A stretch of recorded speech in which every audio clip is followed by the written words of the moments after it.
evening, good afternoon, good morning, or whenever you happen to be listening to this. Welcome to the Film Relist Podcast, the film and TV podcast from a complete nobody. That's hopefully for somebody. I am your host, Kyle Naranya. I am back for another weekly episode. Today's episode is jam-packed with two trailers, one for the upcoming Marvel Cinematic Universe television series, Secret Invasion, and the other for the upcoming DCU film, Blue Beetle, and a review of Dungeons and Dragons Honor Among Thieves. So let's not waste any time and get into Secret Invasion Trailer 1. Alright, so Secret Invasion obviously is heavily inspired by the Brian Michael Bendis and Leinil Francis Yu miniseries that ran for, I believe it was 8 issues, about a long-term plan from the Skrulls to invade. And we learned in the comics that characters we had been following turned out they were Skrulls the whole time. This is created by Kyle Bradstreet, who was heavily involved with Mr. Robot. So that certainly builds my optimism for what this show could be. In this first trailer, we do see that it is post-blip. And one of the things that I'm most interested in is how they are going to integrate the idea of Skrulls being a part of the universe. If you've been following along with all of the Marvel Cinematic Universe stuff, Captain Marvel coming out in 2019, I believe. I should probably check that because I didn't ahead of time.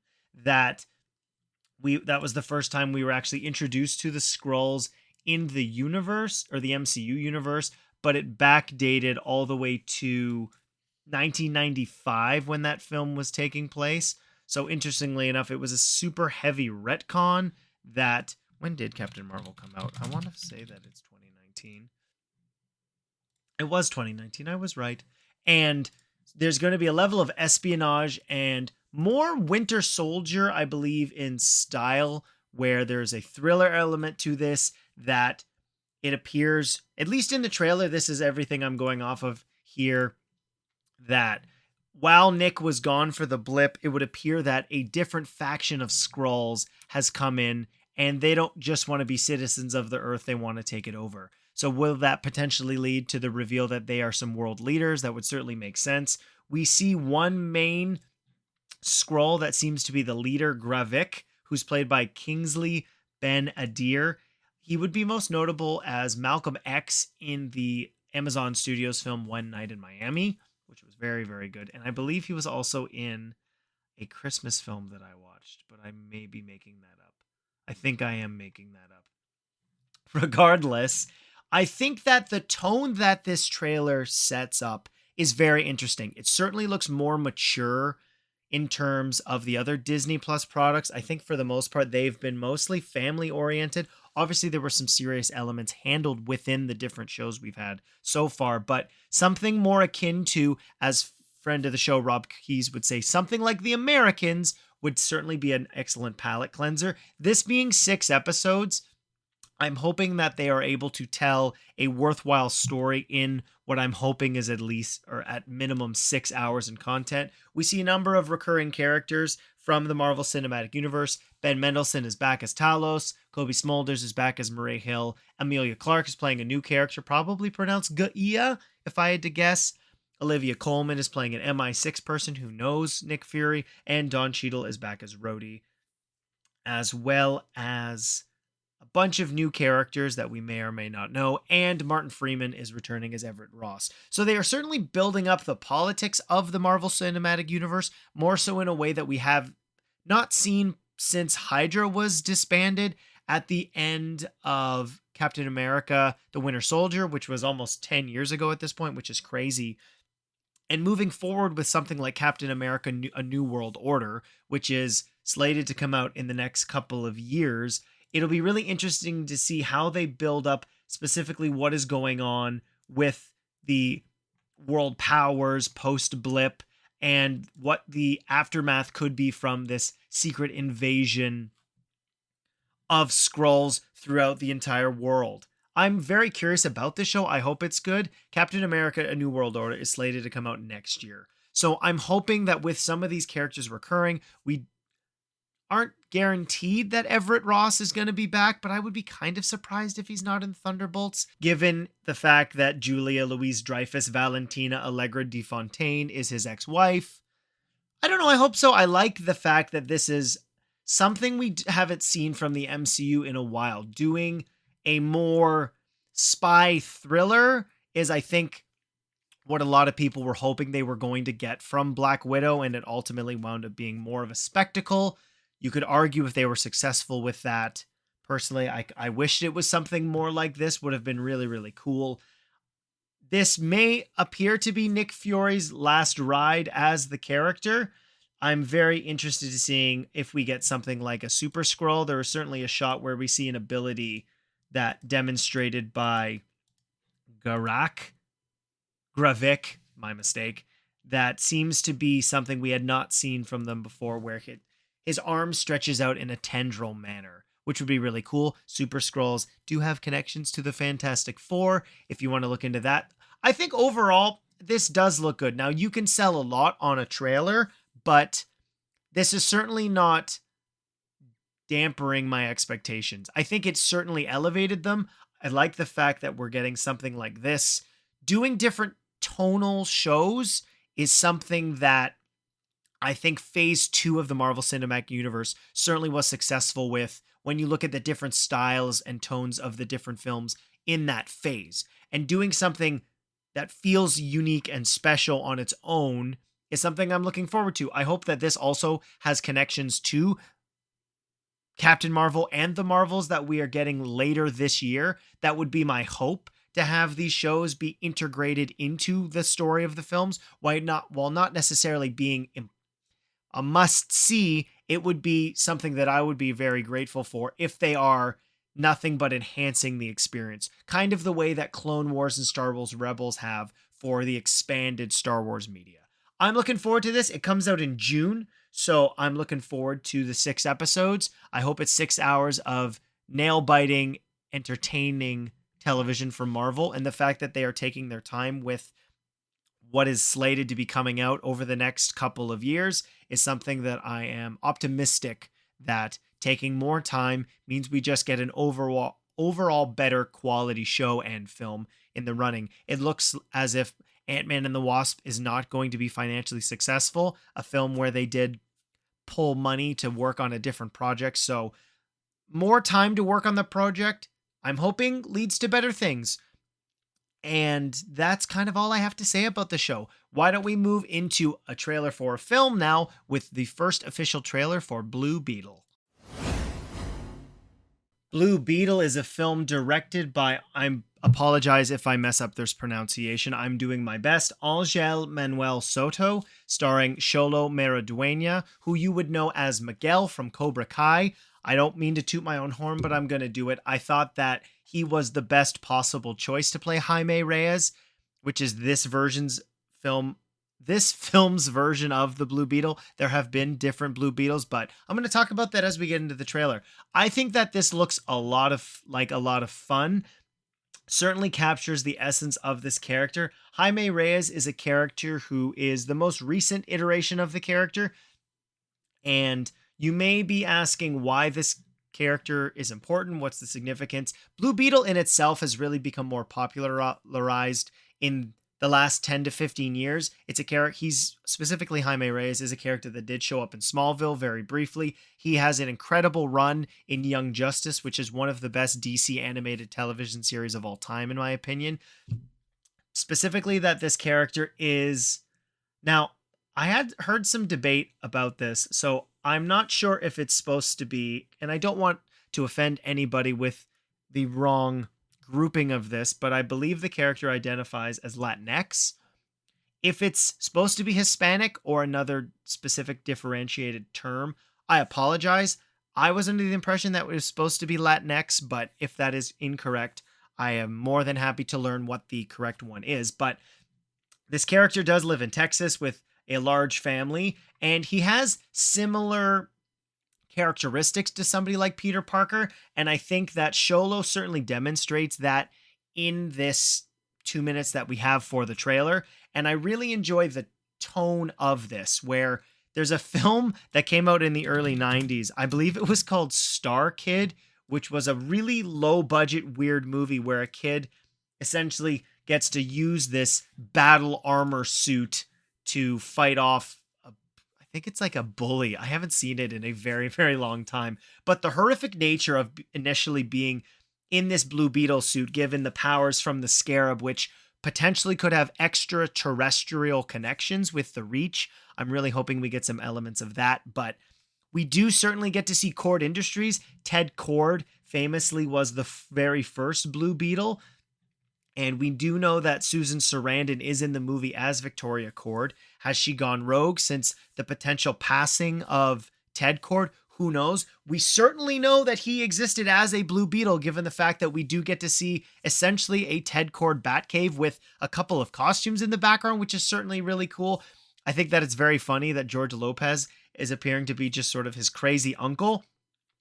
I commend the production crew with this film because they made a practical suit and have enhanced it with CGI visual effects. The suit looks absolutely incredible. The enhancements remind me of something that was done with the first Iron Man. Having a tactile suit that you only I've said enhance again. I'm going to say it again. You enhance, you add more characteristics, articulature to the face that may not be possible because it's likely made of silicone or something.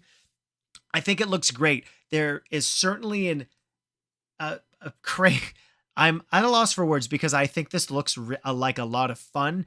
We get to see the variety of fighting capabilities and sort of the technical know-how of the Scarab, which does have its own AI that runs it. There may be possibilities throughout the film where we get to see Jaime essentially just be a body that the Scarab is taking over, and in a similar instance to the symbiote taking over Peter Parker, unbeknownst to him, and using his body for fights. We get to see the Scarab's wings fly. There's some laser blasts of some sort. He makes essentially a cloud sword at the end. So if you're a big fan of Cloud Strife's sword, there's that in there for you.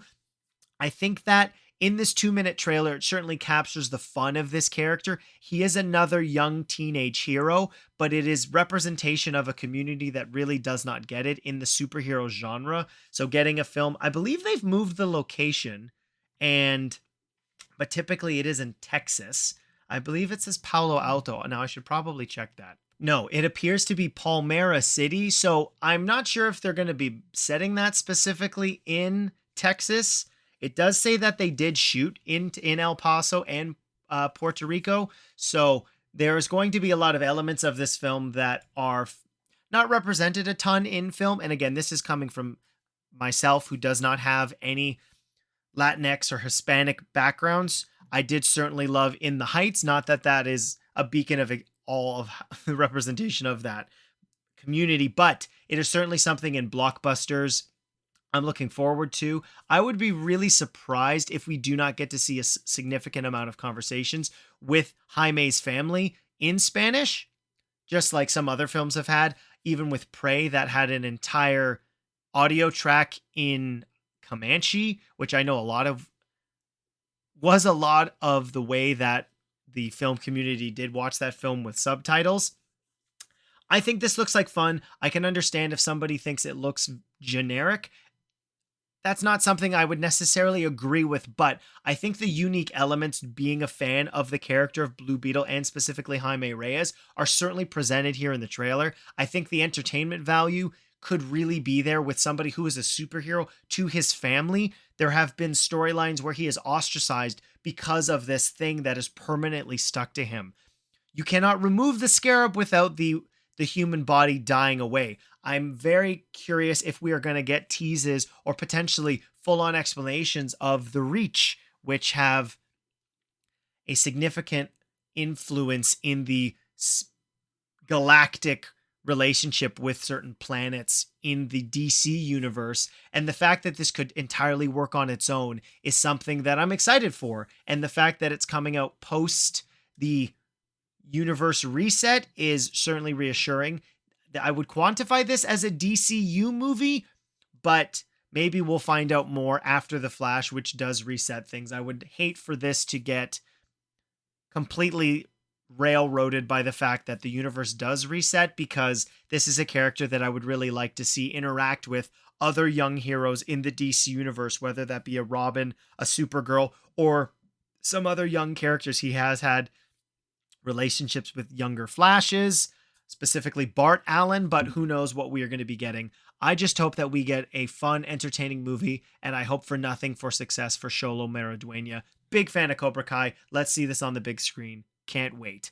And the thing I did see on the big screen this week was Dungeons and Dragons Honor Among Thieves. Let's get into the non-spoiler review of that. Dungeons and Dragons Honor Among Thieves is directed by Jonathan Goldstein and John Francis Daly. They are also two of the three screenwriters, sharing credit with Michael Gillo, or Gilio. Gilio, it would appear to be Gilio, or maybe Gilio. I don't know. I have not heard it, and I apologize if I mispronounced it. Story credit also going to Chris McKay, who was involved with Robot Chicken, as well as the Lego Batman movie and the Jump Streets, I believe. Regardless, this is the second theatrical attempt at Dungeons and Dragons. Now, I should say upfront that I have played Dungeons and Dragons. I would not say I am a dungeon master or a dungeon amateur, maybe somewhere in the middle. I have done a couple of campaigns, made a number of characters, and I enjoy Dungeons and Dragons. If you're somebody who likes role-playing, improv, it certainly fits into that. Stat tracking. Dungeons and Dragons as an entity has permeated a number of things, specifically RPG video games, as well as all sorts of other fantasy properties. So that's the struggle with this universe that has become so a part of everything else, and you're accustomed to elements in this. Character types, specific elements of storytelling, as well as just the basic fundamentals of actually playing Dungeons and Dragons. I know it's become more popular. Critical Role certainly is something to attest to with that, as well as its inclusion in something like Stranger Things, one of Netflix's biggest shows.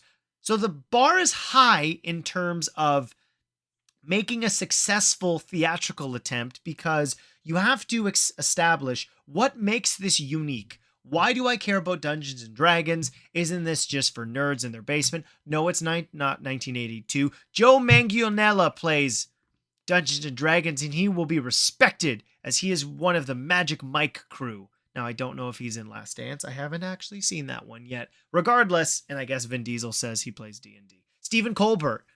Not Stephen Colbert. Stephen Colbert of The Late Show loves Dungeons and Dragons. As somebody who really enjoys improv and acting, it's been something that I've thoroughly enjoyed. I have seen the original film, which came out in 2000, so 23 years ago, this being the second attempt at this universe in the theatrical realm. Was it successful? I think it was.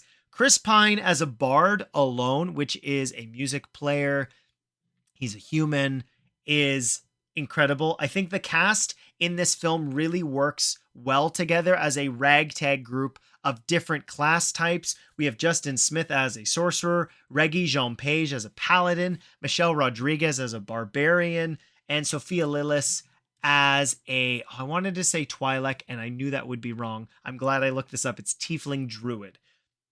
They all have special abilities, and Hugh Grant as a rogue. So getting to see fundamental character types in this is a very Dungeons and Dragons thing. Again, I'm not going to attest to be an expert, but having key distinct character types in the film is something that is a very important part of Dungeons and Dragons. You need to have a wide variety of characters and character types for the adventures to be fun, because each individual character has a specific set of skills, to quote Liam Neeson from Taken. And they all do have that to some degree. I think the chemistry really works in this film a lot. It is really interesting to see the chemistry that Michelle Rodriguez has with Chris Pine, which in no way at all is a romantic connection. I don't want to go into spoilers specifically about what their relationship is, but it is interesting that she can have chemistry with the leading man of the film. This does work as an ensemble, but I would say that Chris Pine is the lead. if you had to twist my arm, given the fact that the motivation for most of the quest in this, I just hit my microphone, is from his character. I do really like the fact that, without getting into specifics, I've said that twice already, I'm going to try not to say that again, that the way that the plot is executed in the film is much like an actual Dungeons and Dragons adventure or campaign, where you think you only have to do one thing, but it turns out, well, in order to complete that task, you've got to do a subtask, and then you've got to go get the item that you need. And the fact that they are exploring all around the world is a lot like how a Dungeons and Dragons campaign works. And I really enjoyed that without it feeling like they didn't come up with an answer and we got to go to the next thing. Having all sorts of mini quests as a part of the main quest, in my exposure to this universe, that's how it works. And I really enjoyed that aspect of it. It allows the opportunity for the characters to explore different parts of the world. One of the things I did appreciate about the film is a lot of this is done practically, specifically with wide exteriors, but at the same time, the realm that the film takes place in, we see that they've built a substantial amount of Neverwinter, which is the location, the main big city of this realm. And I love that. Practical sets are great. You can use them effectively for stunts as well as cinematography, and the action can be structured well because you know what the set looks like. You're not having to design it later on in CGI. I think all of the performances are in this are quite funny, and they're captivating. Given the fact that these two directors also did Game Night, it's not shocking that this film was funny, but the early reviews were saying it was quite comedic, which is something I certainly appreciated, given the fact that I'm a big fan of Chris Pine and I like Hugh Grant doing different kinds of movies in the later part of his career. Everyone was cast well. I think they play their characters to a T. I think each person was cast, I said this just a second ago, very, very well. They are playing distinct characters, and the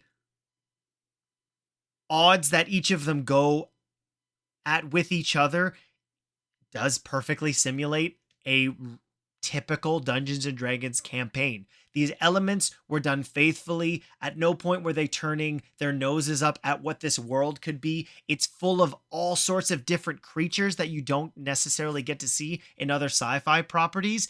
And I think it does learn from something like Warcraft, which was a heavily lore-influenced story where it does not allow for new entry. I went and saw this film with somebody that I'm fairly certain does not have a large exposure to Dungeons and Dragons franchise as a whole, and thoroughly enjoyed the experience. I like that the main focus of this is between Chris Pine's character and another one who I haven't mentioned, and that's the through line that kind of holds the emotional core of it together. And I think that when the film wants to be funny, it's funny. It works when it wants to be a big action spectacle. There was a lot of different environments we get to see really cool action in, at the same time using humor quite effectively to play up the ridiculousness of what these characters are going to having to go through. Some of them may have supernatural abilities, but they're not superheroes, and death is certainly possible in this world, and they're at times running for their lives, just sort of scrambling to get things together to come up with some sort of plan very quickly and survive what could be their last adventure.